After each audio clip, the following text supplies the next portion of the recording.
Honorable Governor of NCD Post Pakra, special guests, media, teachers from various schools, students and parents, good morning. It's my proud privilege to welcome you all on behalf of students, staff and management of IBS to this first ever IBS school debate competition. Today is the birth of a new chapter and the first of its kind to initiate the school debate competition. And our theme today is developing young leaders of our nation. IBS is moving forward in initiating the competition as such to play a role in developing our younger nation. We believe and share the vision that young generation today must be nurtured and trying to take positive steps to change and develop the nation of ours. An academic competition as such will definitely develop, enhance and build up the understanding level of our young generation. It is an exciting journey that IBS is taking, and we are committed to make this event an annual competition and take it to another level. IBS has been widely respected organization because of our leaders, Mr. Mick Nade's vision to be a responsible corporate citizen. As you might have noticed that IBS has been heavily involving in sports and community services. I believe that no other higher education institution in this country do that one except IBS. IBS has been actually heavily helping the PNG Red Cross Society, SEG Home, Missionaries of Charities, Port Moresby General Hospital, the Open Heart Surgery, Salvation Army, City Mission, then NCD Youth Association, 6 Mile Youth Rehabilitation Program, okay, and we are helping so many other charitable organizations. In terms of sports, IBS is a corporate sponsor of PNG Sports Federation, and we are actually heavily helping the Cricket PNG, now the recent NCD games. And in addition to that, we have been actually offering scholarship for the financially disadvantaged students and even physically challenged students. Under the rehabilitation program, we are actually providing scholarships to the 6 Mile youth. Like that, the list goes on. As a good corporate citizen, responsible corporate citizen, this August we started IBS school mathematics competition. Around over 500 people, 500 students from different schools, they participated, and probably you'll be witnessing their awarding ceremony on Friday. The second one is today actually we are commencing the IBS school debate competition. The list actually goes on. As we see positive changes taking place around the city by our NCD Governor, Honorable Post Pakra, all of us here must stand together to make that positive change, and we must start now as future leaders of tomorrow. We commend you, Governor, for your efforts and the changes you are bringing into our nation. We salute you, Governor. We would like to commend the teachers from various schools for playing their part in developing the younger generation and also showing the great interest in this competition for the betterment of these young leaders today. Also, I would like to commend the students from various schools for taking the courage to stand out here today to share their views on the issues affecting our nation. We want to encourage that this is a stepping stone for the development. To our partners, Kundu 2 and the Tribe NBC Tribe FM, we would like to take this opportunity to thank you for your partnership with us to live coverage to promote the talent of our young leaders. Definitely your coverage will bring good image for the future development of this country. Let us all work together making positive changes for the good of our nation. Thank you all. I welcome you once again and enjoy the rest of the day. Thank you very much.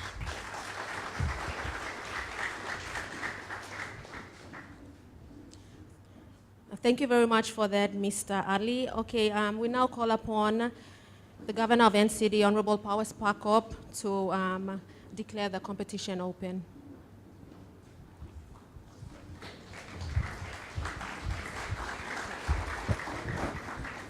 Good morning, everybody. Thank you. I'm happy to be here to launch this wonderful initiative, the school debating competition for a secondary school in the city. I hope all the schools are ready and excited about the event. And I want to encourage you all to feel confident and participate willingly so that we can develop this concept to become hopefully an annual event. But let me firstly acknowledge our guests who are here, Mr. Ali representing IBS and all your staff and workers who are here ready to kick off this competition. Our guests from, and your partners, from Kundu 2 and NBC, who I believe will be telecasting or relaying the competition out nationwide. I believe it will be a delayed telecast, but hopefully sometimes in future, maybe it will be a live telecast so that around the country they can see our students in the city debating and developing their skill and talent in that competition. Our representative from NCDC and all the other sponsors who are here, of course all the participating schools, your staff or principals who are here. I thank you all for coming in today, this morning. This event is significant for two reasons, I believe. Firstly, because today we are launching the National Literacy Week. Every year we have a National Literacy Week to remind us of the importance of literacy. And this year the week is starting today. I believe it's being organized at Tabari Place, but this is a good addition to the start of the National Literacy Week. Hopefully through the school debates, we'll be able to develop good talents among our young people who are now going through secondary school, and will then go on to tertiary institutions like IBS and the universities and colleges, and from there become leaders in various fields. And of course also some of them might find them in political leadership. So this is a good way to develop your talent. In leadership, you need to be able to know your subject properly, be able to advocate it, and be able to communicate properly to your subordinates and of course the public at large. So what a way to start it then in the debate competition in secondary schools. So I want to encourage you all participating schools, especially the participants, to take this debate seriously. So you see that's something to develop yourself, part of your learning and part of your development. But at the same time, it is for us to contribute to literacy in our country. Literacy in our country is is still a very low level. There's a high level of illiteracy, even though we are now going towards 34 years of independence. And we all need to put all our effort together towards changing that. And literacy, having high level of literacy, able to read and write, but importantly, knowing what you are reading and writing about, it's very, very essential to building a better future. You all can see the consequence of illiteracy. Now we have a big cholera outbreak in the Morobe province. Some of these things, this type of problem now we have in the Morobe province, and if we are not careful, it will expand to other provinces. They can be prevented if there is a good level of literacy. People taking action to prevent disease, to prevent disaster from taking place, knowing what is right and what is wrong, what is good and what is bad. This is important for all of us. So we need to alert ourselves to the significance and importance of literacy. And you all participating in this debate today, and hopefully it will become an annual event, and that depends on IBS and all the other sponsors, of course. We can make this this competition become part of our learning process to develop your literacy level in the schools, so that you can now go out, be better person, be able to lead, be able to advocate, be able to communicate properly to our people in the community, but most importantly, in where you find yourself working or where you find yourself in a future vocation that of your choice. The other event of significance too is that, as I mentioned earlier on, we are moving on to the anniversary of our country, which will be like this time next week, or this maybe next week, Wednesday, the 16th of September. We are celebrating the birth of our country, 34 years of independence. And it's also a time for us to reflect what we have achieved, our major achievements, and of course, to reflect also on the underachievement or our failures. What we need to remind ourselves is that we have made a lot of progress, but there is still a lot of underachievements and maybe some failures too. But these are things that we need to learn and can only help us to get better in future. We need to learn from the lessons of the last 34 years. And one of the underachievements that we have seen up to now is illiteracy still. Illiteracy still. We still have high level of illiteracy. So we need to work hard on that. But as we move into the anniversary of our country, it's important for you young people to think about the future of our country. And I hope that some of these debates, topics that you will be covering in the competition, maybe today and in the future, will talk about the various contemporary issue that is facing our country, the economy, political leadership, about the social issues facing our country, about issues like HIV/AIDS, about illiteracy, about health, about the way forward in the future. And I want you all to embrace these topics, not just taking it as a debate topic, but think about it seriously, be committed to researching them, and then come and give a good presentation so your team will be able to win the debate. But not only that, you learn to understand these issues. So when you all again move into the next stage of your education, going to tertiary education, and after that going into different vocation, employment here and there, you'll be able to do your work better.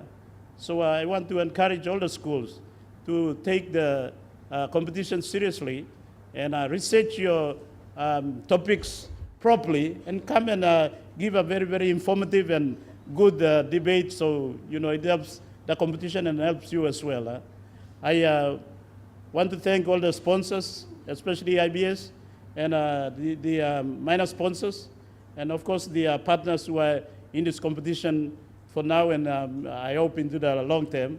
Kundutu, NBC, other members of the media who are here, and of course, importantly, all the schools. I want to congratulate you for accepting to participate in the program, and I hope it will help you all in developing the skills and knowledge of our young participants.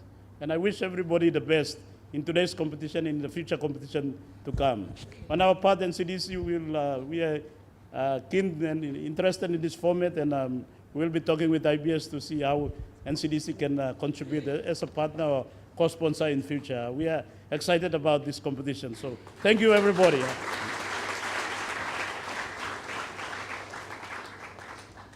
On a final note, I want to remind us of the Independence celebration this coming week, next week. We will have a very big festive activity happening in the city. I know some of you schools are going to participate, and I want to encourage you schools to come along on the 15th and on the 15th and on the 16th. On the 15th, we will have a float going around the city. So I want to encourage all the corporate citizens in our city to join that convoy and celebrate our independence with everybody. All the schools, I believe, will be marching to the stadium to raise the national flag and the provincial flags on the morning of the 16th. And there will be a lot of other extravagant events going on, music and dancing and karaoke and break dancing and other traditional, usual, dances that maybe you all bored already of those traditional dance, but they will still be there, part of our culture and part of our way of life. So thank you everybody for having me as your guest today, and once again, good luck everybody, and may the best team win. Thank you everybody. Once again, thank you, Honorable Poes Pakop, for your nice speech. Okay, moving on with our event. Right now, I shall call upon Miss Ashwin Enoch to come and give us a brief on the debate competition and the introduction of the teams taking part.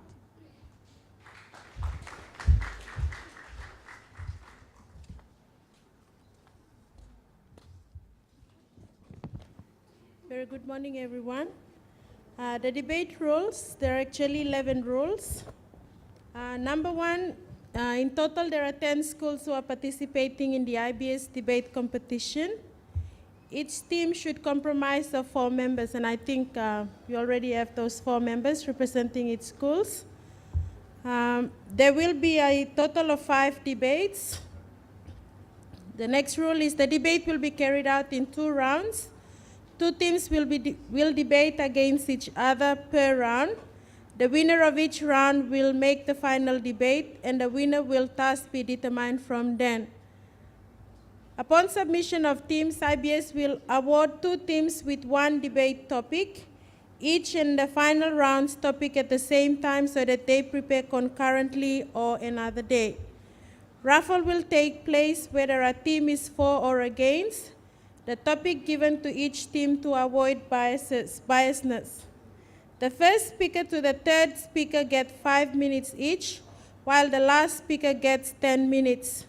Warning bell will be given on the 4th minute and 30 minutes before the final time. The scoring will be given by judges using the adjudication sheet, and that is how the winner will be determined. For an open and fair judgment, the judges will represent the schools that participate. The winning team in the grand final will get the grand finalist prize, and consolation prizes will be given to the participating teams. And again, these rules I think were given to the schools in advance, so you would have communicated that with your participants. Okay, I'd like to introduce our participants for today's debate. And when I call each schools, I'd like you to stand out here so that you will get yourself introduced. The first team is from Laloki High School. If you could all stand.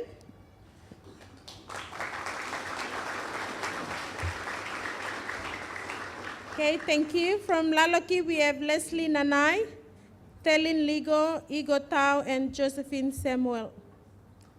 The next school is Kila Kila Secondary School.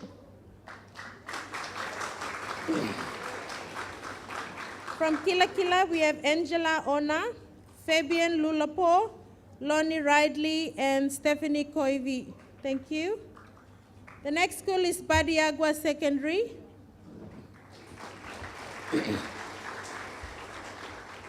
From Badiagua, we have Eagi Thomas, Rosiana Sarea, Sonia Messina, and Ashley Wiai. Thank you, Badiagua. The next school is De La Salle. From De La Salle, we have Graham Stephen, Raymond Rifireka, Thomas Jones, and Bradley Gregory. Thank you, De La Salle.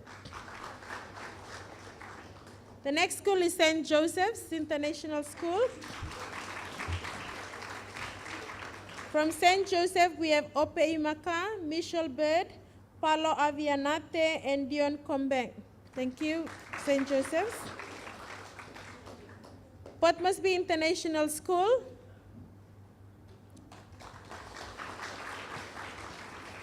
Okay, we are to have 4, but we have 3 here. So we have Claire, IC, Yehiave Mai Hua, and I think I have to get the third name for the other female. Thank you, Pomis. Marenville.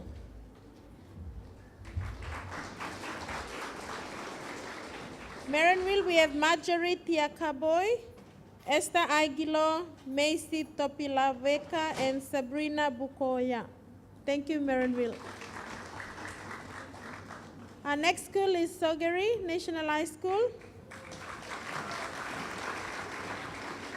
The participants are Peter Karua, Jonathan Asupa, James Keva, and Vasco Ila. Thank you, Sogeri. Our second last school is Kopkop College.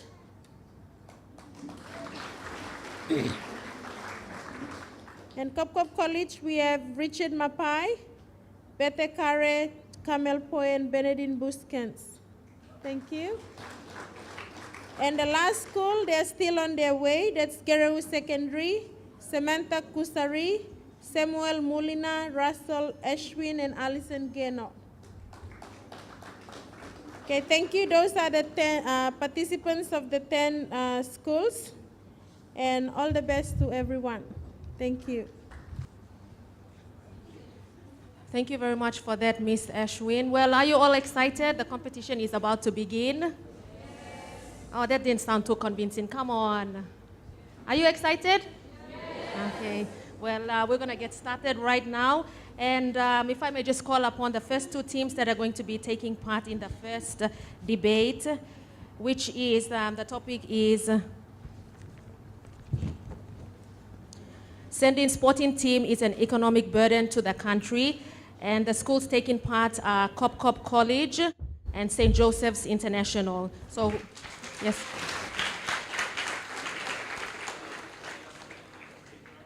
So if I may call the two teams up onto the stage, we'll start with Kopkop College. They're going for it for the topic, sending sporting team is an economic burden to the country.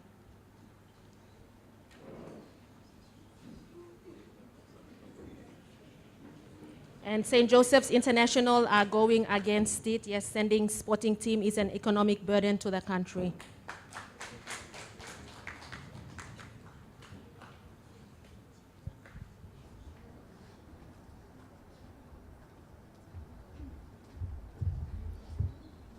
Good morning, and thank you, audience and our adjudicators. This morning, our topic is sending sporting teams over is an economic burden. Well, my team and I strongly believe that sending our sporting teams overseas is an economic burden because, firstly, take a look at our country. Our country is in dire need of economic fundings in a lot of areas. One of the main areas where we need help with is our health services. Our health services, people are dying of curable diseases, and I mean diseases that we have cures to. But because there is no access to any of these services, or the few provided are unaffordable for ordinary people in the country, people that have low income or no income at all. A second example of the basic services is our education. Education is important, but no one can afford to go to school to higher grades, even to get to an institution that offers quality education. It is too expensive for the majority of the population. These are only two examples of the many to give you a picture of what we mean when we say the country is in dire need of funding. The last one I want to give, my last point, is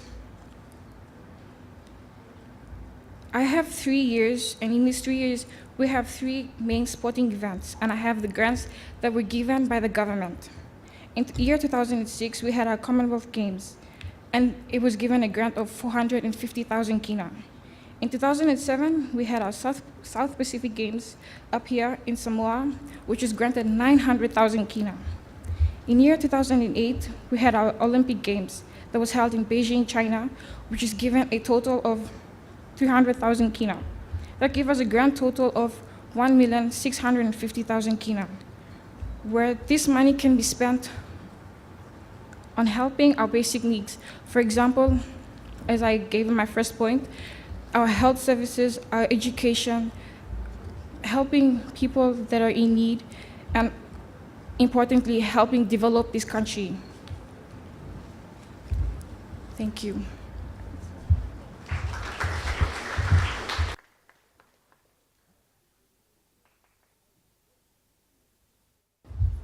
Thank you very much, Bernadine Baskins from Cop College, who is going for it. I now call upon the speaker for St. Joseph's International School.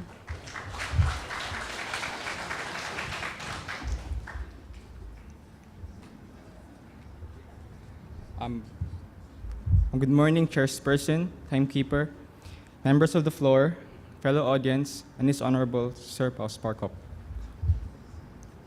Before I begin, I would like to make a rebut on what the government side has stated. That she stated that the country is in dire need of funds, and that the country, instead of laying these funds on health services and education, they should on sporting services, they should at least allocate more to the health services and education. Well, according to my research, the 2009 PNG budget of 1,385 million kina, only 0.5 million kina, or which is just 3%, has been allocated to the sporting programs in PNG. In particular, the funding for scoping work for a possible PNG team in the Australian National Rugby League. That's 0.5 million kina out of the 1,385 million kina. As stated earlier, the topic of the debate is the sending of sports teams overseas is an economic burden to the economy. We, the opposition, strongly believe that the sending of sports teams overseas or individual athletes is not an economic burden to the country.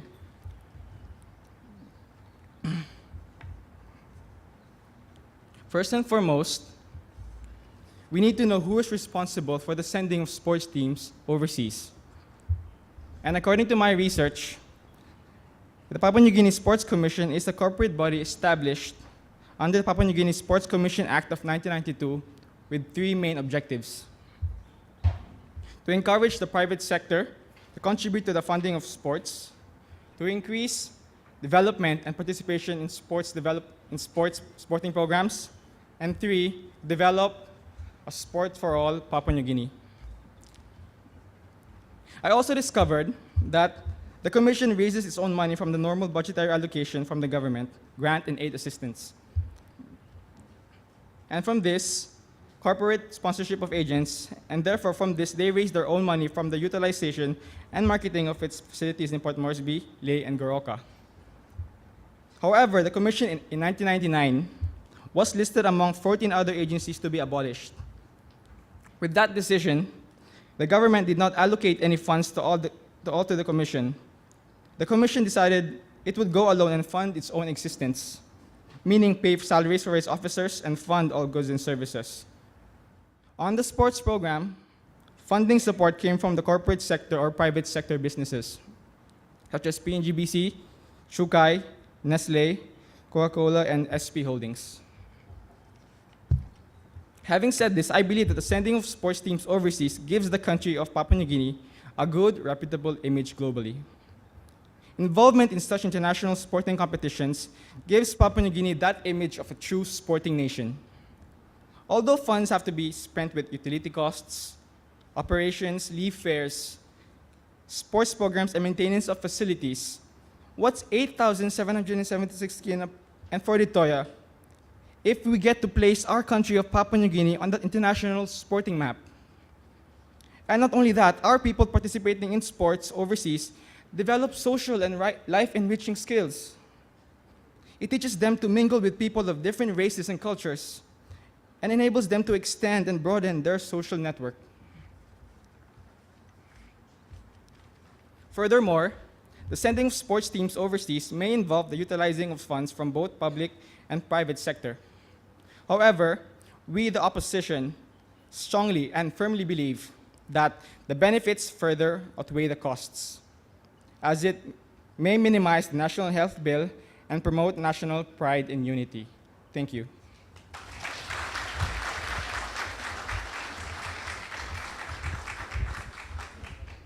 Thank you very much, the Speaker for St. Joseph's International. Once again, the topic being debated today is sending sporting team is an economic burden to the country, with Cop College going for it and St. Joseph's International against it. I now call upon the second speaker for Cop College.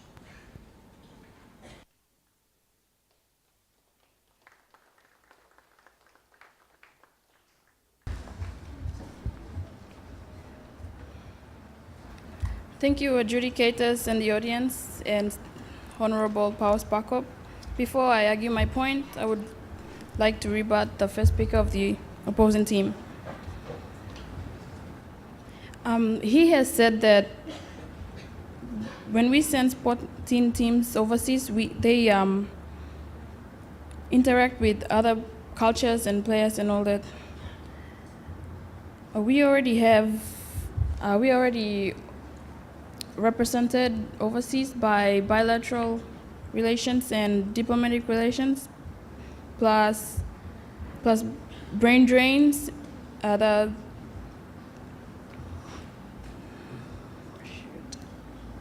now on to my point. Sending sporting teams overseas is an economic burden because the figures on our social indicators show very poor results. Social indicators include illiteracy rate, infant mortality rate, maternal mortality rate, which are very high. And because of the cholera outbreak, we have to educate our people in reading and writing so they can know how to avoid the disease. We also need more number of girls in schools, more job employment opportunities. It is an economic burden because government-owned or statutory boards do not donate money for projects, but to individuals who go and play overseas and who does not bring benefit to millions of people living in PNG. It has been 34 years since independence, but our social indicators show that they show poor results, and money that is supposed to be used for millions of people in PNG is donated for individuals who go and play overseas and who does not bring benefit back to the majority living in PNG. We don't want to be like other countries, developed and rich and have good social indicators, but we just want everyone to have a fair life, both in the urban centers and in the rural areas. And what benefit will come to the millions of people, the majority in PNG, when we send individuals or sporting teams overseas? Thank you. Thank you for that. I now call upon the speaker for St. Joseph's International.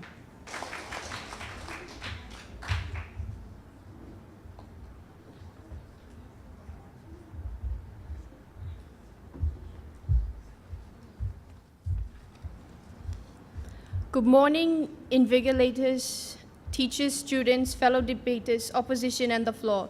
I'd like to take this time and opportunity to make your presence known and welcome you all to this session of debate between future nations of this beautiful country, Papua New Guinea.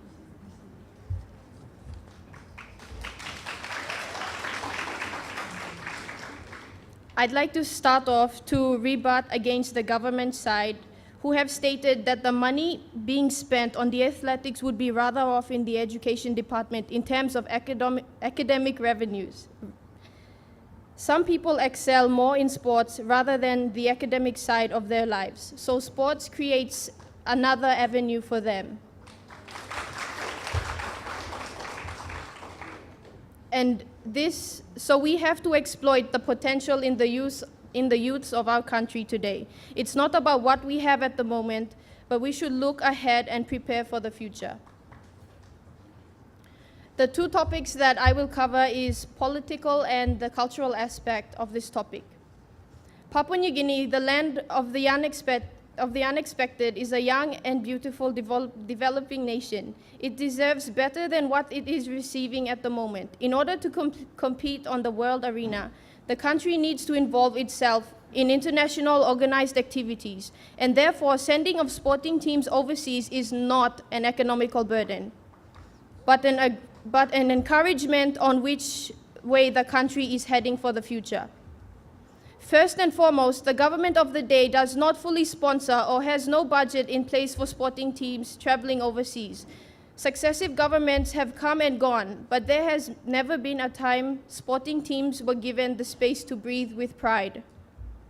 Sending teams overseas promote our country, highlighting Papua New Guinea on the world map, locally and internationally through politics, which can usher in development through human capital development, people empowerment, and strengthening cooperation between overseas development partners, both in politics and business trade agreements.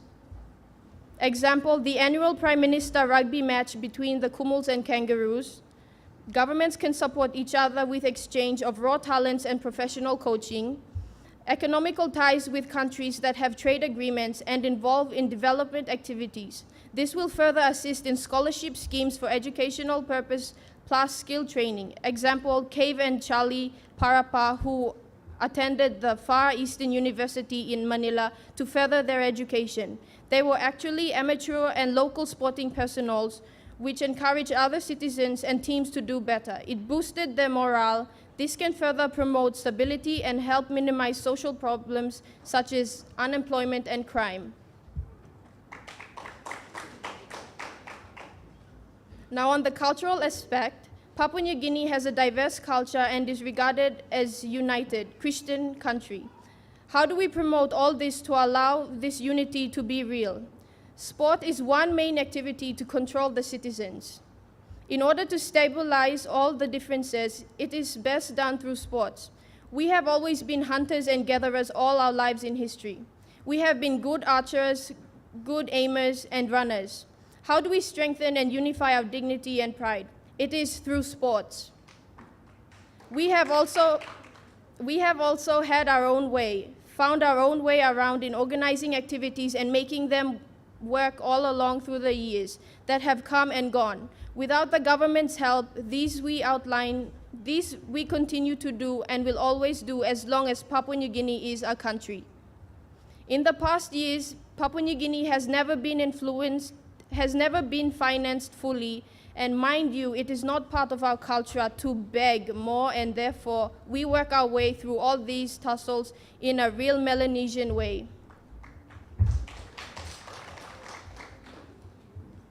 So in conclusion, the sending of teams overseas is not an economical burden to our country. Thank you.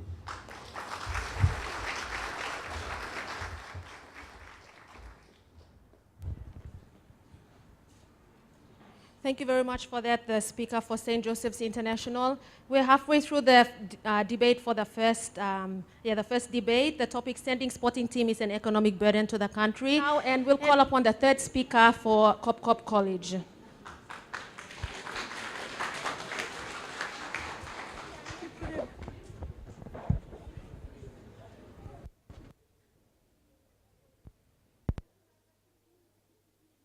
Adjudicators and audience. Now, before I move on to my points, I would like to rebut on what the second speaker on the opposition side said. We have to prepare for the future. Now, as you can see, you can look into our countries. We don't have most of our sporting facilities being developed. My first speaker mentioned that the grants received from the government from sending Olympic Games overseas in the year 2006 cost around $450,000. And for the South Pacific Games in Apia, Samoa, it cost around $900,000. And including in the year 2008, the Olympic Games in Beijing cost around $300,000. It totals up to around $1,650,000. Now, if we get this money, as you all, to go on to my points, Our country right now is a candidate country for the South Pacific Games, and our sporting facilities are not that developed or not maintained. So we need to upgrade, and we need to use that money to help facilitate our sporting grounds.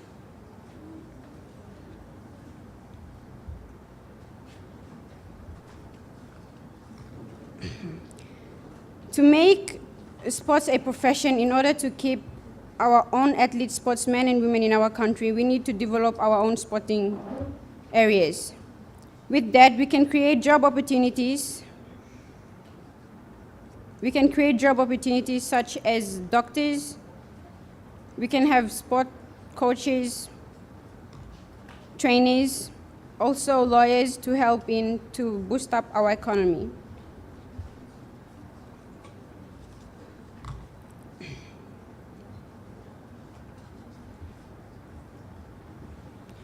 Now for the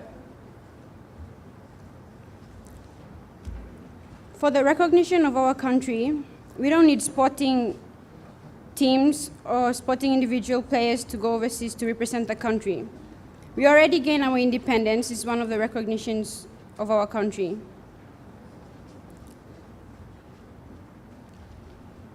To encourage sporting teams or increasing sporting events, developments in our country, we need to help develop and sustain all of our sporting facilities in our own country, so we can help and we can bring up other countries to come in to play in our own country. Thank you.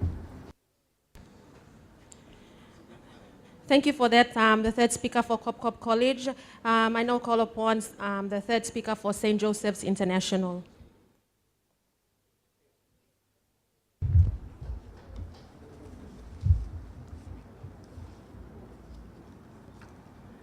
Good morning, adjudicators, timekeepers, fellow debaters, audience, and Honorable Mr. Pakop.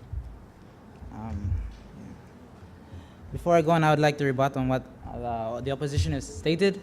They stated that the economical factor of sending teams overseas, well, we could be upgrading our facilities here. I say that, well, this is because sport is an industry of its own.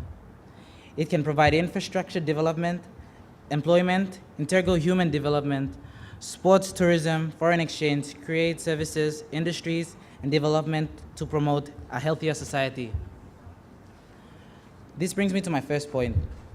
With Papua New Guinean sportsmen competing in an international event, they're not only watched by their fellow countrymen and the rest of the world, but they're watched by sporting scouts.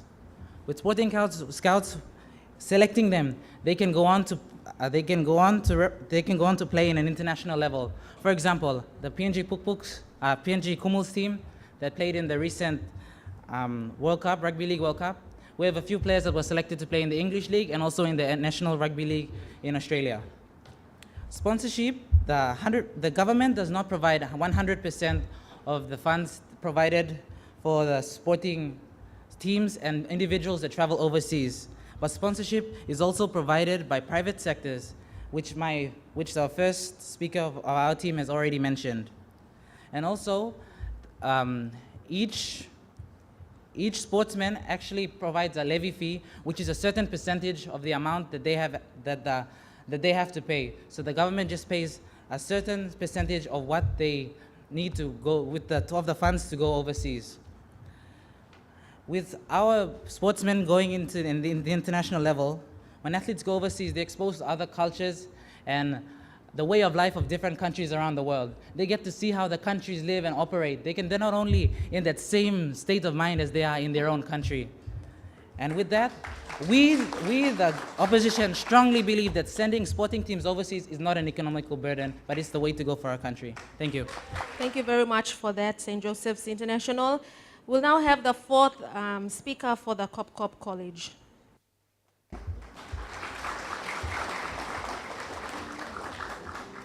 Thank you, adjudicators and listeners.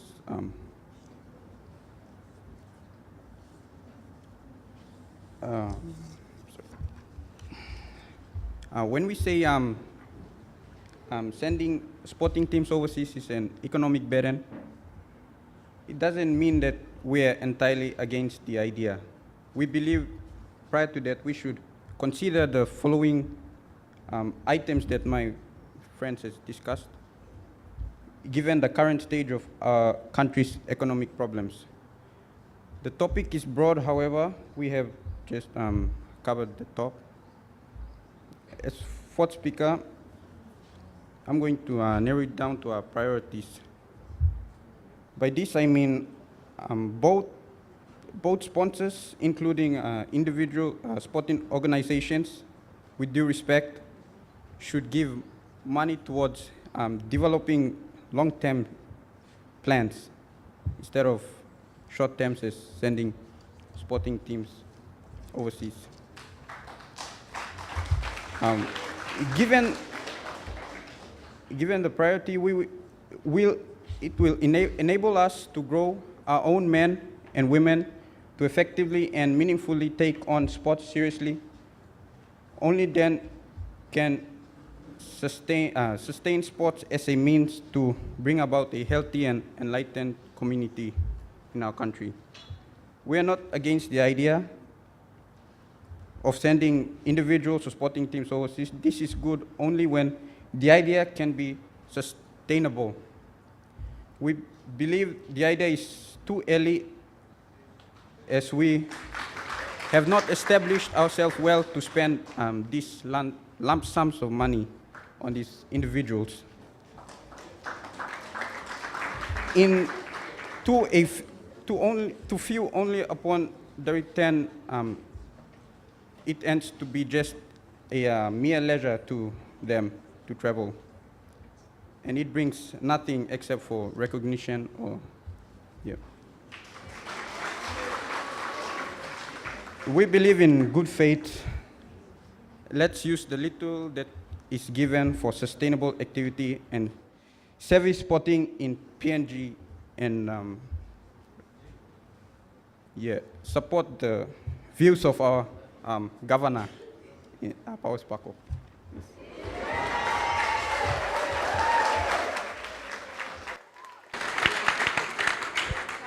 We still have one more speaker to go, and that's St. Joseph's International, the last and final speaker. Good morning, adjudicators, Honorable Governor of NCD Paus Pakop, staff and students of IBS, members of the audience, and the affirmative team. My name is Hope Imaka, and I am the fourth speaker of the opposition. But before I would like to go on with my speech, I would like to make a rebut against the affirmative team. You had made a point about long-term plans. Well, we are not against the idea of long-term plans. We actually have, our idea is to use the current plans to help with the long-term plans. So sending the sporting teams overseas, think of it more as an investment. Think of it more as an investment. They go, get experience, and once they hit the level of success, they come back to upgrade the facilities we have here. Take Stanley Nundux, for example. He has been out there. He is one of the best in the world, and he is back here now further developing the sport of kickboxing.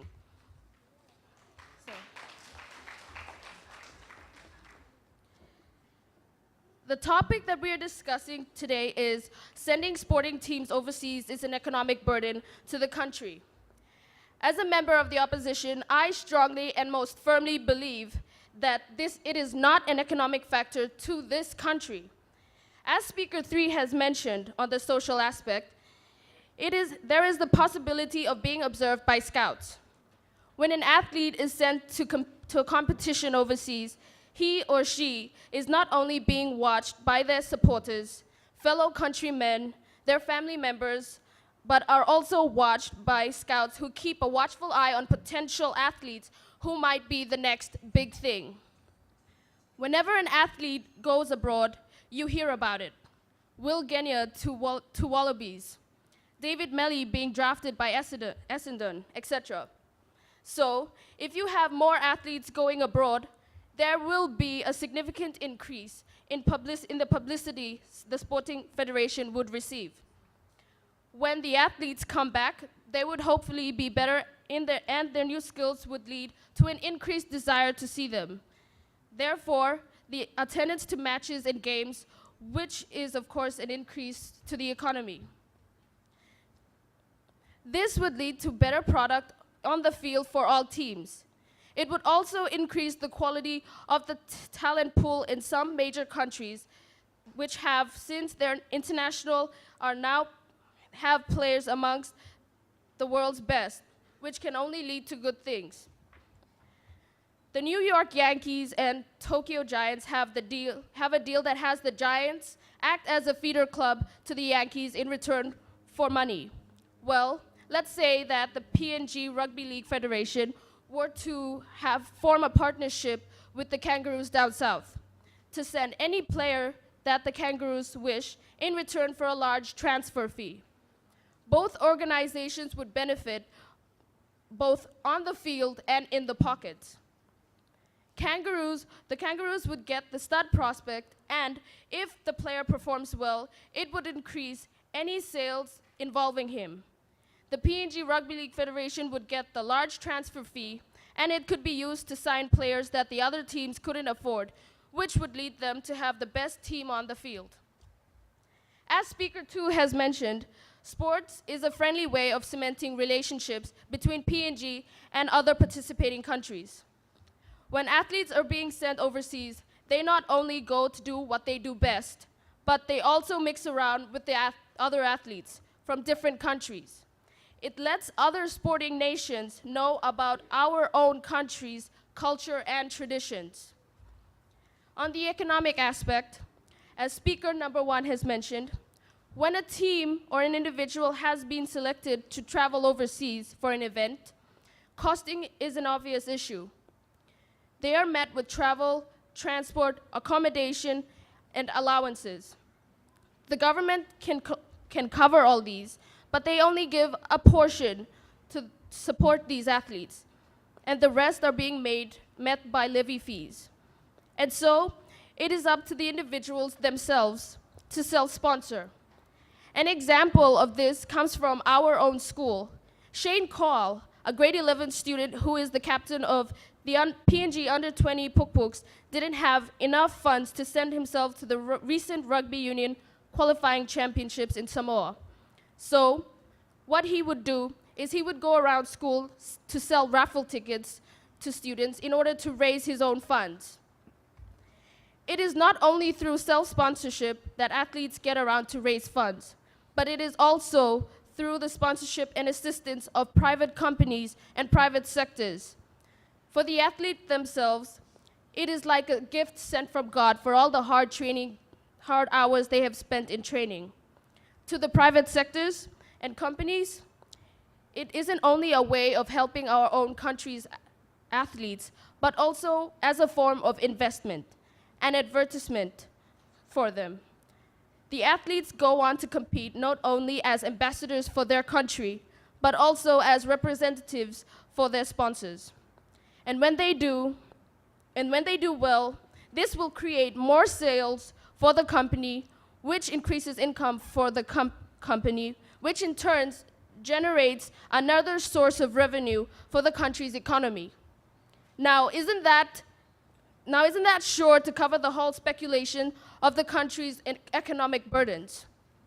Just to name a few are the Coca-Cola Amatil, who sponsors the Under-20 Pukpuks, Airlines PNG and RD Tuna Canners for Ryan Pinney, BSP and Digicel for the PNG Paralympic team, Telecom, who sponsors PNG Kumals, and, if I'm not mistaken, IBS, who sponsors the national cricket team.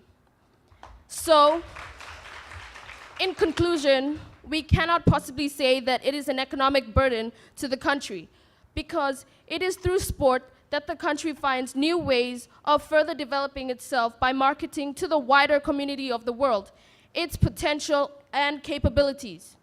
And also, the funds to send them aren't completely met by the government itself, but also assisted by their own funds. Thank you.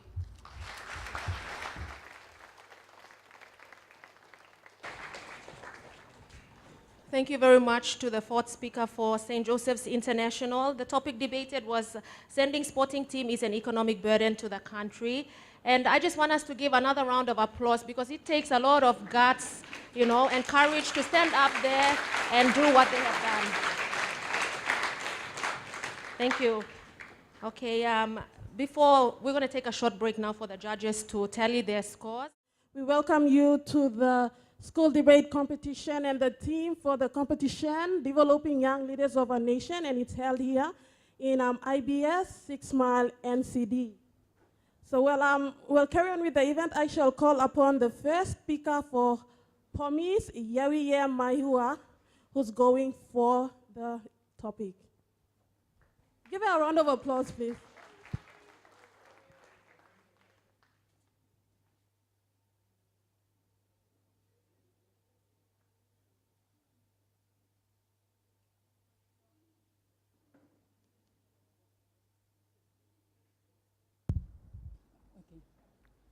Good afternoon, ladies and gentlemen, fellow students, opponents, and adjudicators. My name is Yehiwai Maihua, the first speaker representing POMIS. POMIS strongly believes that genetic engineering is the hope for the future. As its first speaker, I will introduce and define the topic at hand. The second speaker, Claire Assi, will speak on therapeutic and human fetus cloning. Jacob Bilave, the third speaker, will speak on reproductive cloning to produce. And our fourth and final speaker, Moses Liu, will reemphasize and summarize our team's reasons as to why genetic engineering is the hope for the future. What is genetic engineering? According to the Oxford Science Dictionary, it defines genetic engineering as a laboratory technique used by scientists to change the DNA of a living organism. For those who do not know what a DNA is, the DNA is a blueprint for the uniqueness of an organism. Organisms rely on this information stored in the DNA for the management of every biochemical process. So, the life, growth, and unique features of organisms, be it animal, plants, or human, depend on its DNA. Some people believe that genetic engineering has no benefits and it only causes problems. But what we do not realize is the grave danger we are faced with in this day and age. The world that we are part of is experiencing countless problems that affect human health, resulting in serious medical conditions. The environment also has been affected due to the activities of men. It has resulted in either mass deforestation or deflation that leads to the affecting of weather patterns. Thus, famine and drought have taken a toll, and food shortage is now a growing concern in some parts of the world. In short, ladies and gentlemen, fellow students, adjudicators, men have created the problems themselves. So our team believes that genetic engineering can improve the already existing problems faced by the world today. There are medical, agricultural, and personal advantages. Some examples of this genetic engineering is the production of food-bearing plants to resist extreme weather and poor climate conditions, diseases, molds, and fungi. In addition, it may be possible to reduce the amount of plowing necessary in the farming process, thereby saving energy and minimizing soil erosion and degradation. A major motivation is the hope of producing abundant food at low cost to reduce world hunger and feed the ever-increasing populations in countries such as India, Papua New Guinea, and third world countries. In today's modern society, a more common type of genetic engineering is cloning. Cloning, according to Professor Julian Salvulescu of Murdoch Institute, Melbourne, is the production of identical or near-identical genetic copies.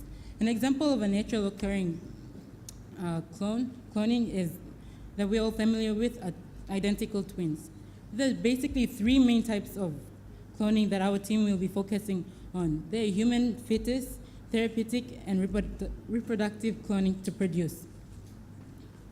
To conclude, the process of genetic engineering, more specifically the cloning, which is the main type of genetic engineering used today, has become a very important and mainstream part of improving today's society and lifestyle because of its many possibilities and advantages involved, such as medical, agricultural, and personal benefits, which will give hope for the future. Therefore, my team and I strongly believe that genetic engineering is the hope for the future. Thank you. Okay, thank you. I'm the first speaker for POMIS now. Let's welcome the first speaker for Sogeri, Anika Andrew. Give her a round of applause.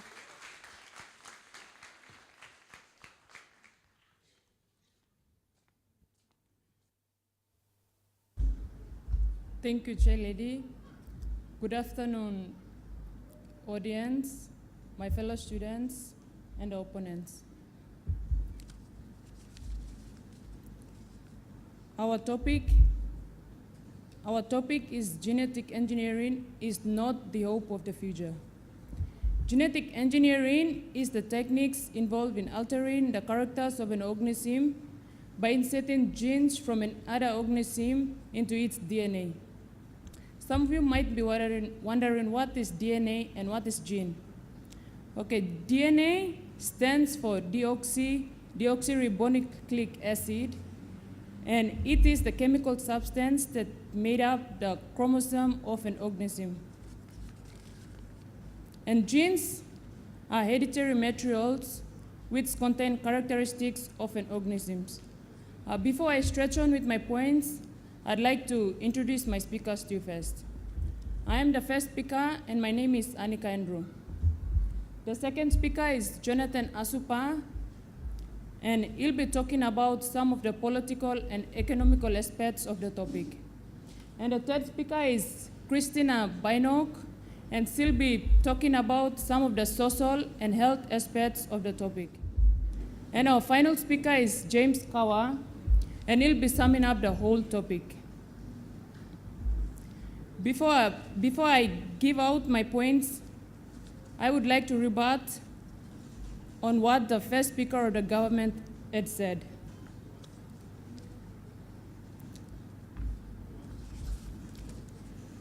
She had mentioned about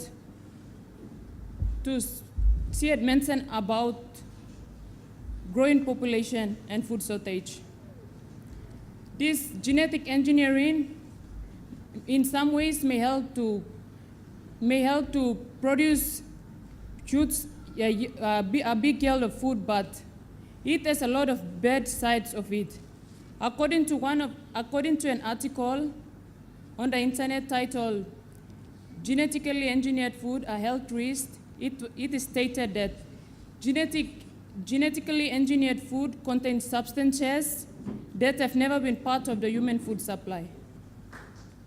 Genetically engineered products carry some risks than traditional foods. Our traditional foods are chemical-free and healthy to our bodies, but yet we are destroying our bodies with these genetically engineered foods. Genetic engineering appears to be the science of the future with many promising and incredible benefits to humankind. But is this the case so? It was found that genetic engineering has a lot of bad effects. One, the introduced gene may act differently when working with the new host. Two, the original genetic intelligence of the host will be disrupted. And three, the new combination of the host genes and the introduced gene will have unpredictable effects. Therefore, there is no way of knowing the overall long-term effects of genetically engineered foods on the health of those who eat them. If GM products are great health risks to the whole living organisms, why are we relying heavily on them? With that, I know for sure that our arguments will convince you that genetic engineering is not the hope of the future. Thank you, Anika Andrew, for Sogeri going against the topic. Well, let's give a round of applause for Claire Icy from POMIS going for the topic. Good afternoon, Chairperson, adjudicators, fellow opponents, and audience. My name is Claire Icy, and I am the second speaker of the affirmative team. And we believe that genetic engineering is the hope for the future. But before I proceed on stating and emphasizing why we believe that genetic engineering is the hope for the future, I would like to rebut on what the first speaker of the negative team has stated. You had stated that there are bad effects to genetic engineering. Yes, in this world, it is filled with opposites. You have both good effects and bad effects. Like, for example, you have God and there's Satan. But then, there's one thing. You said that through genetic engineering, it results in bad crops. Actually, it results in nutritional value. Also, you said that there is an unpredictability on what genetic engineering can bring to the future. Scientists are scientists. They test things, they experiment things before they actually bring them out into the real world.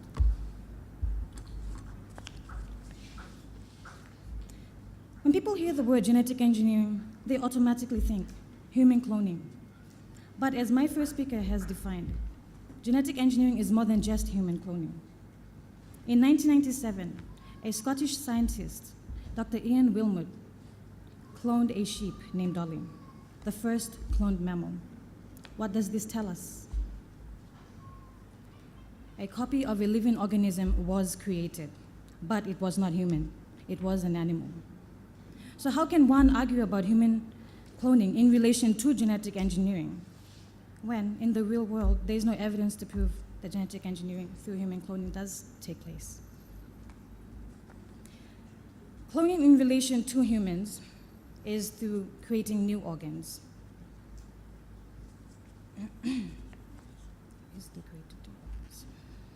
Today, scientists test on, they have grown and reproduced and reprogrammed what you call a skin cell. And they tried this on a patient who was suffering from burns. And what they did was that they got the skin genes, the skin cells, from the healthy skin cells from the patient who was suffering from the burns, and they reprogrammed it and grew it into something that was self-compatible and skin graft. That means that the risk of rejection for that patient that was suffering through the immune system is virtually zero. So this is evident to see that through this new technique, the rates of diseases and illnesses that you see in this world today are decreasing and can decrease through this new technique.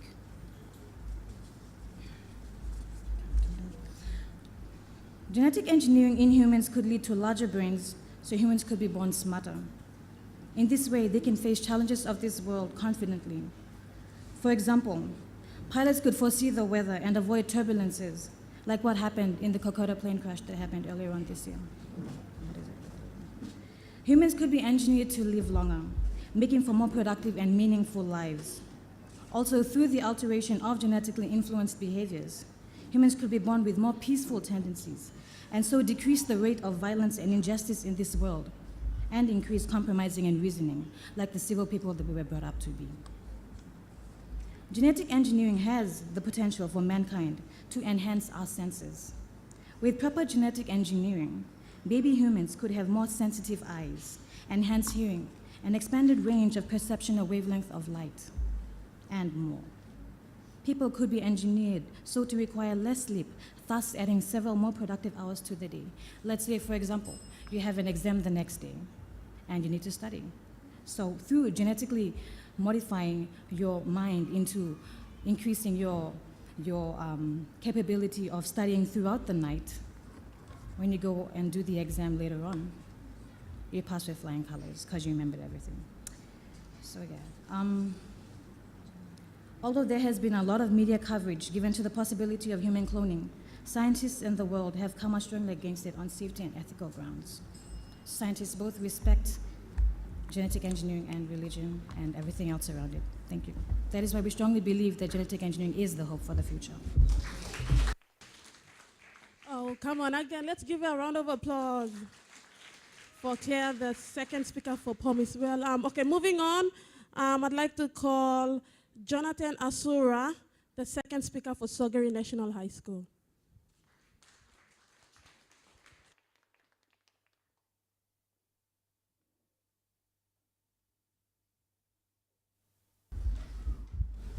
Thank you, Chair Lady.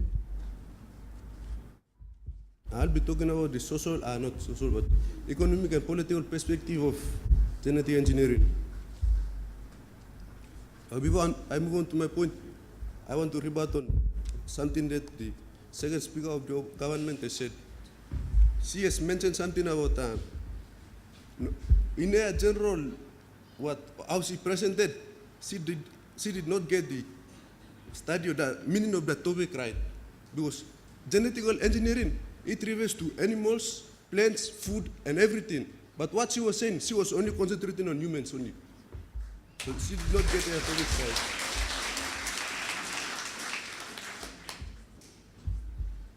And she also mentioned something about skin cells.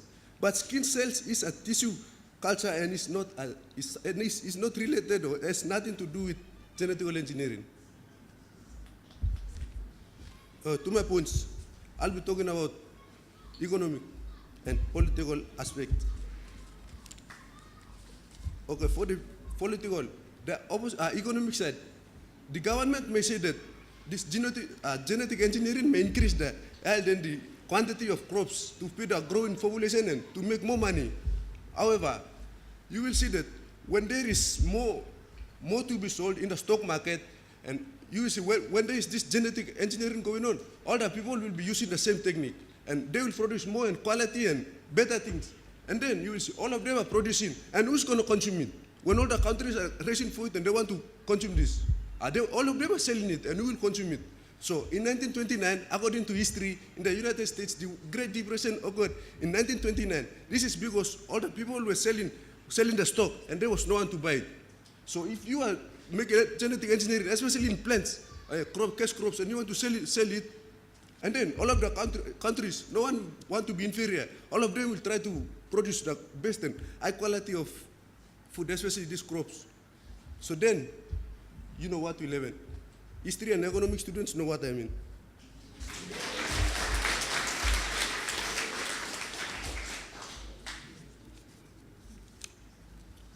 Okay, to another point. This economic genetic engineering, it is a very expensive exercise. You need to buy these equipments, you need to make some research, just check on this. It takes a lot of time to study and prepare the experiment and the research and the study. It takes a lot of time. And it takes expertise, the skilled and very professional people to study and do this. So that is why you will see that nowadays the developed countries, they are doing this, practicing this genetic engineering. But in countries like PNG, developing countries, if we want to catch up, it will take time. And you know what? When we go into that, our economy will be unbalanced when we try to go into that. But there is no guarantee that every research we do or every study we do is going to be perfect. Sometimes there are failures, and all the money, everything we waste is gone.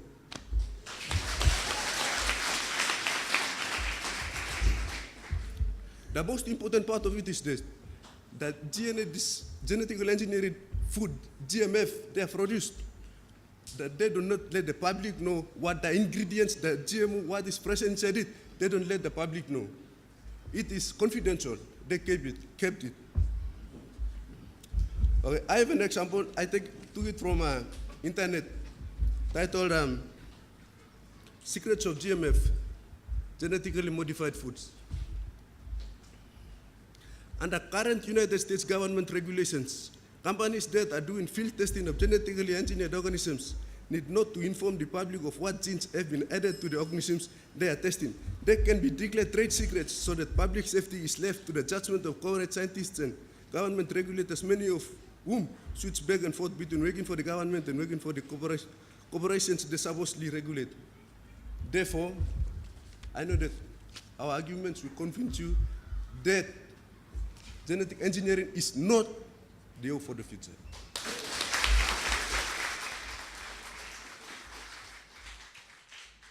Okay, once again, I'd like to say thank you to Jonathan, the second speaker for Sogeri, going against the topic.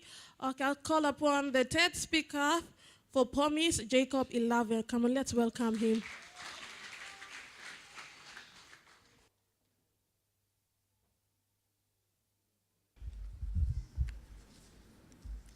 Good afternoon, ladies and gentlemen. My name is Jacob Ilave, and I am the third speaker of the affirmative team. This afternoon, I'll be speaking specifically on genetic engineering in plants and agriculture. But before I begin my argument, I will rebut the weaknesses of the negative speakers team's arguments. As Speaker 2 mentioned, genetic engineering is, he mentioned that our second speaker spoke very vaguely on what genetic engineering is, which is why we organize our argument so we're all covering different aspects. It's not finished just after Speaker 2. And he said that if everyone's growing food, who will consume? 1 billion people, 1/6 of the world's population, starve to death as we speak, every day. Who needs food? They do. He also mentioned economically in PNG. As the topic states, genetic engineering is a hope for the future, not just for Papua New Guinea, but we have to consider it on a global scale, the rest of the world as well. I will now proceed with my argument. Since the beginning of man's existence on Earth, the environmental welfare of our planet has deteriorated. We are paying the serious penalties now, some of which include global warming, starvation, and land exhaustion. We could go on discussing what we could have done to prevent these consequences, but the question we should be asking, ladies and gentlemen, is what can we do about it now? The solution? Genetic engineering. If plants are genetically engineered, this can increase the nutritional value of food. The growth of such crops would be beneficial to the many people who suffer from malnutrition or deficiency disorders all over the world. If a gene, for example, with vitamin A is implanted in rice, you can help the millions of people all over the world who suffer from vitamin A deficiency, as rice is one of the most eaten foods globally. Imagine if this was implemented in countries such as China, India, Africa, and PNG. This would be a huge step toward making the world a better place. With genetic engineering, farmers can produce larger yields of crops. This would help the 800 million people that go to bed hungry every day all over the world, 300 million of which are children. The larger yields of crops would also be beneficial economically. 80% of poor people today are farmers or people that work on farms, and by increasing production, you increase the income of these people, and you will be making a direct contribution to the alleviation of poverty, which is one of the leading global issues in the world today and in our near future. A study of genetic engineering on global impact showed a $34 billion increase net income for farmers. Indian economist Dr. Lavish Bhandari said, greater incomes, greater access to healthcare services, greater education. The food supply would accordingly decrease, the food supply cost would accordingly decrease, benefiting us, the consumers. Dr. Aman, a member of the Biosafety Committee for Switzerland, quoted, "I cannot understand why people are against this technology. If we want to survive as human beings on this planet, we need to produce more food on smaller amounts of land. We cannot do that by just romantically following on old-fashioned agriculture. We must come to terms with using modern technology." One of the best advantages, however, of genetic engineering is the increased robustness of crops. Imagine if the same crops could be grown in a wider range of environments to cater for the many different climates all over the world. This would be a great help to the 40% of Africans unable to obtain sufficient food on a day-to-day basis, who live in dry and desolate conditions. The increased durability of plants would result in a decreased need for pesticides and weed killers. A study on cumulative global impacts of genetically engineered plants from 1996 to 2007 shows a decrease in pesticide applications of 289,000 metric tons. By using genetic engineering, we can free the world of at least 50 million pounds of chemicals every year. Farmers with more robust crops can spend more time with their families. They have peace of mind and improved health or well-being. This can be seen in the example of Miguel Arazo, a Spanish genetic modified corn grower who said, "With genetic engineering, my quality of life has improved. You can sleep more soundly. You know that the corn borer will not attack your crop. You enjoy more free time for your entertainment or family." Genetic engineering can also be used in plants to, like for example, trees, to absorb more carbon dioxide for the environment. Ladies and gentlemen, genetic engineering is the only way we can rescue the rapidly deteriorating state of the world. Genetic engineering is the way to fix the problems we caused. Genetic engineering is the attainable dream. Ladies and gentlemen, genetic engineering is the hope for the future. Thank you, Jacob. The third speaker for POMIS going for the topic. And okay, the topic genetic engineering is the hope for the future. Why don't we welcome the third speaker for Sogeri National High School, Christina Bainok. Thank you, Chair Lady. Before I proceed on, I would like to rebut on what the third speaker of the affirmative has said. He mentioned something on food, and the specific food he mentioned on is rice. And according to the Greenpeace article I'm holding right up here, it says genetic engineering is threatening rice, the world's most important food.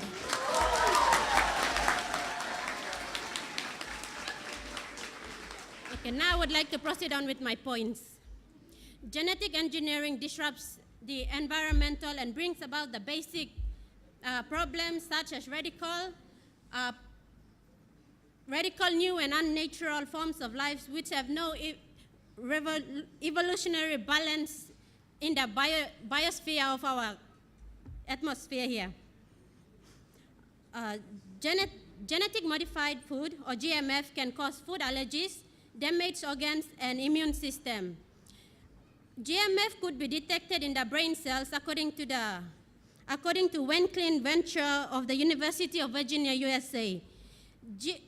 It states that this GMF food contains DNA bacteriophage M13, which cannot be removed from the body, but in fact it affects the peripheral white blood cells, the spleen, the liver, and eventually disrupts the function of the brain. It also causes, and all this becomes a serious health risk. Biblically, God created everything for its purpose and beauty and placed men to take care of it and not to use their knowledge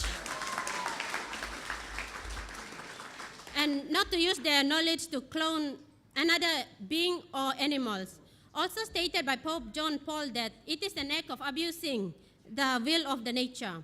This is also supported by Bishop J.D. Henson of the United Methodist Church in America, that the genetic engineering is going against the will of God when humans modify other humans into more intellectual beings or smarter or muscular or even skinnier according to the human desire. When God, the Creator, has appointed us to be who we are and had plans and purpose for our lives, according to Jeremiah 1 verse 6. Also, in the book of Psalms, it says that God fearfully and wonderfully created us. So why are genetic engineers trying to make humans out of shape, make plants, create new things? How can we cope up with living with another clone being or another clone creature? All in all, genetic modified organisms are somewhat fake and they bring about destructions to the ecosystem, body system, and may cause another years, leading to more complex experiments, causing more and more inconvenience to the people and its atmosphere, bringing about climate change, recreating virus, which leads to high health risk. How would you feel to live amongst the clones or crossbreed with humans and another animal? This is totally insane. With that, I know that our arguments have convinced you that genetic engineering is not, I stress again, is not the hope for the future.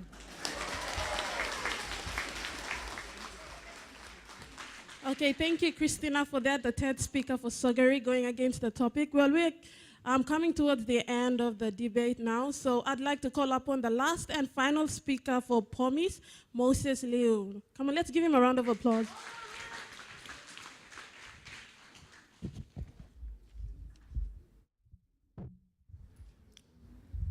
Good afternoon, everyone. Guests, adjudicators, members of the negative team, and audience. My name is Moses Liu, and I am the final speaker of the affirmative team. I will rebut the weaknesses of the negative team's position, and then I will summarize my team's argument that genetic engineering is the hope for the future. In Genesis chapter 1, verses 26 and 8, our Creator gives us authority and a mandate to have dominion over all creation. We were the centerpiece of all creation, and He put us in charge of everything. not to abuse it or to play God, but to take care of it. When God formed creation, he said everything was good. Good in the sense that everything was made perfect and without blemish, until sin came in. Sin is the opposite nature of all that is true, pure, and right. Upon creating man, the Godhead gave man authority. He gave man the mandate to have dominion over the fish of the sea, birds of the earth, and every creeping thing on earth. So I want you all to remember that genetic engineering is not altering God's perfect creation. All creatures have been infected with sin. Therefore, all creation is tainted and is not perfect.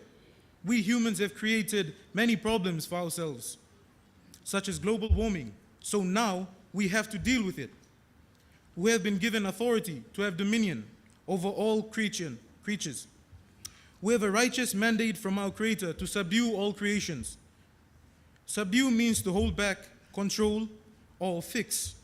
At this point in our world's history, the world has never been so out of control, and it is in dire need of fixing. Genetic engineering cannot fix all our problems, but it can help us fix some of our problems. How hard would you fight to save the life of a loved one? Through genetic engineering, human fetuses or unborn babies could be prevented from inheriting diseases from their parents. Take, for instance, breast cancer, a hereditary disease that has claimed the lives of millions of women worldwide. Breast cancer can be prevented from being passed on from mother to daughter. Scientists now have the technology to remove contaminated genes and reprogram it to make the DNA healthy for babies. Wouldn't you want to prevent your child, your baby, from suffering from diseases? And to rebut the opposition's theme about human cloning, until now there is no evidence to prove that any human cloning has happened. They have cloned a sheep named Dolly, but they haven't cloned a human being yet. And scientists, there's a quote from the Australian Academy of Science. Although there has been a lot of media coverage given to the possibility of human cloning, scientists around the world have come strongly against it on safety and ethical grounds. Millions of people have died and are dying while waiting on hospital beds for organ transplants and donations. When people go for heart transplants or kidney transplants, where do these transplants come from? The organs come from other people, and sometimes there is no one willing to donate their organ. In some cases, the sick person's body doesn't accept the transplant, and they die in the operating theater. All these complications could be prevented using genetic engineering. Cloning technology could be used to grow organs for transplants. These new organs will have the same DNA as the patient, so the patient's body will not reject them. Reproductive cloning to produce has many advantages. The advantages of genetic engineering are contributing to the health and well-being of large and small-scale farms worldwide, to the farm workers, their families, and communities all around the world. Researchers worldwide have conducted studies for the past decade to identify measure the advantages of genetic engineering of crops. Some of the advantages are increased yields, increased income, and reduction in pesticide applications. About 1 billion people, over 1/6 of the world's population, live in extreme poverty. And if you're talking about too much food, there's not enough food to feed those 1 billion people. Through genetic engineering, we can feed the hungry and create a better future. For these individuals, losing a crop to a drought or crop-destroying insects can be the difference between life and death. Farming innovations such as genetic engineering, genetically modified food can contribute to poverty alleviation by increasing yields, improving nutrition, and generating income among resource-poor farmers in developing countries, such as India, Thailand, and the list goes on. By genetically engineering crops, better quality crops and more crops can be produced. So are we going to sit back and allow millions to suffer and die from sicknesses that could be cured by genetic engineering? Are we going to eat 3 or 4 million meals a day and still disagree with genetic engineering, which could help feed the millions of men, women, and children starving to death in places all around the world, such as Africa? I believe in humanity, and I also believe that people can make conscious and wise decisions. That is why we, the affirmative team, believe that all of you will agree with me when I say genetic engineering is the hope for the future. Thank you. Thank you, Moses, for that. Okay, I'd like to call upon the last and final speaker for Sogari National High School going against the topic, James Kawa. Give him a round of applause.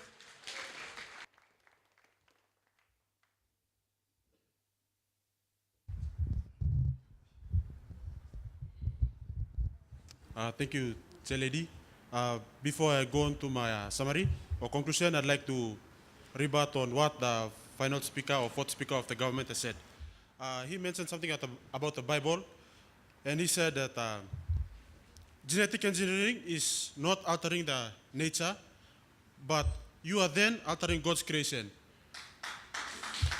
by carrying out this genetically engineering thing.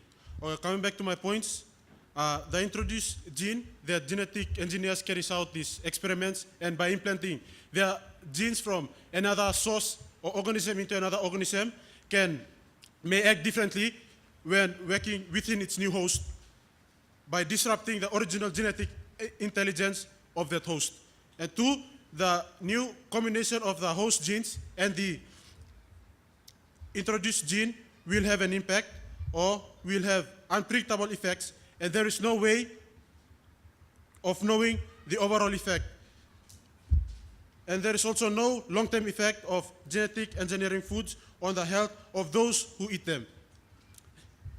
And according to an article on the internet titled Health Hazards, states that genetic engineering foods have already killed 37 people and partially paralyzed 1,500 and has already temporarily disabled more than 5,000 people in the United States.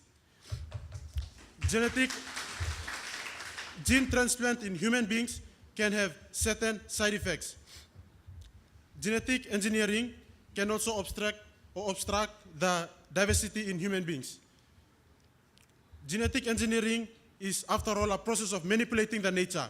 It is only altering the original organism's creations, and these genetic engineers are only tampering with God's creation, and I think that is not right. And they're only dealing with the innocent lives of these organisms. And just a question for you to think about: will you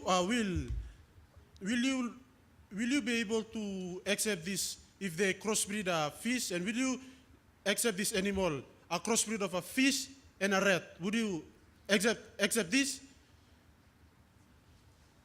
Or a rabbit with a mice?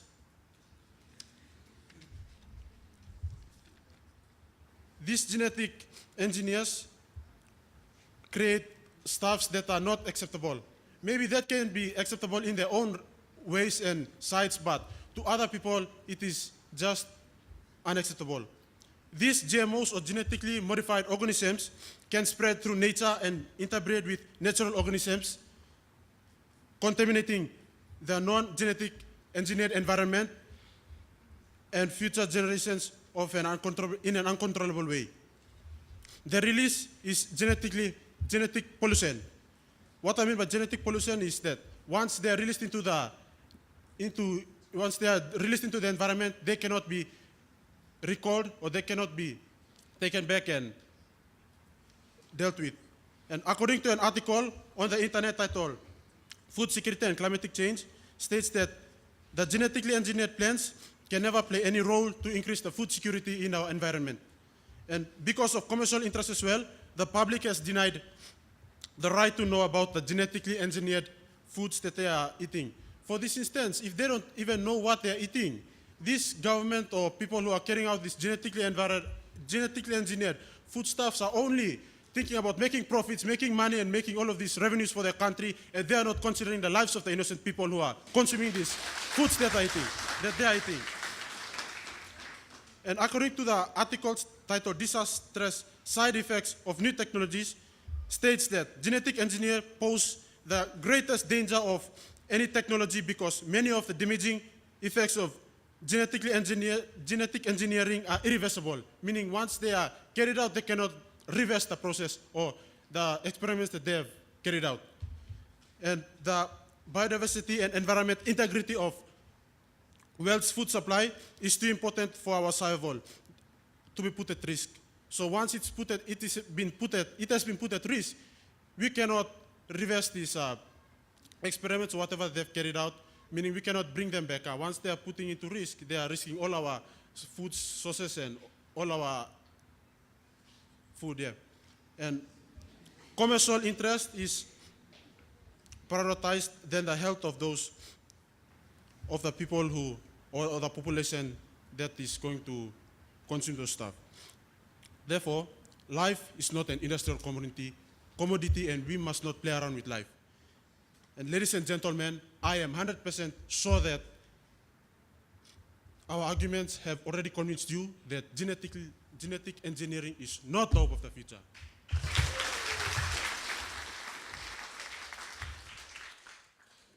Okay, thank you, James, for that. And that brings us to the end of our fourth debate topic, that genetic engineering is the hope for the future.